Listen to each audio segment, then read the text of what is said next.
Ça se passe bien, mais en fait, ce qui arrive, c'est que moi, j'ai repoussé mon stage parce que je voulais faire un peu plus d'études, je voulais faire des études supérieures. Et là-dessus, ils ont été super compréhensifs, ils ont été flexibles et ils m'ont dit « Ok, ben, tu peux revenir quand tu veux ». Et c'est pour ça que pour le moment, moi, je rencontre beaucoup les membres du cabinet. Je m'entends très bien avec eux, il y a une bonne chimie entre nous.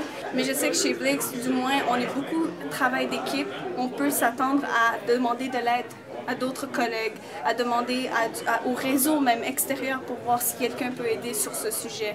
Alors là-dessus, c'est ça.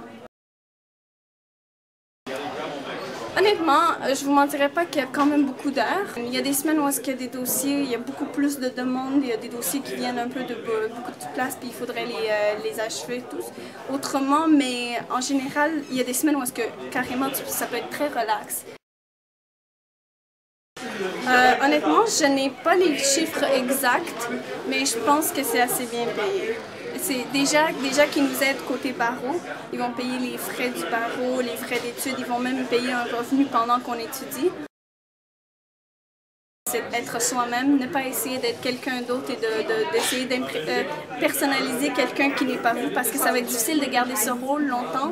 Et en étant soi-même, c'est ça qu'on recherche dans chaque cabinet, c'est savoir qui vous êtes. La course au stage en général, c'est un processus assez long, ardu. Ça demande beaucoup d'efforts de la part des étudiants, mais en bout de compte, je pense que ça rapporte beaucoup.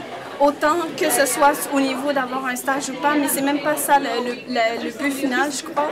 C'est vraiment d'arriver à avoir cette confiance, cette détermination à aller choisir quelque chose qui va vraiment les rendre heureux.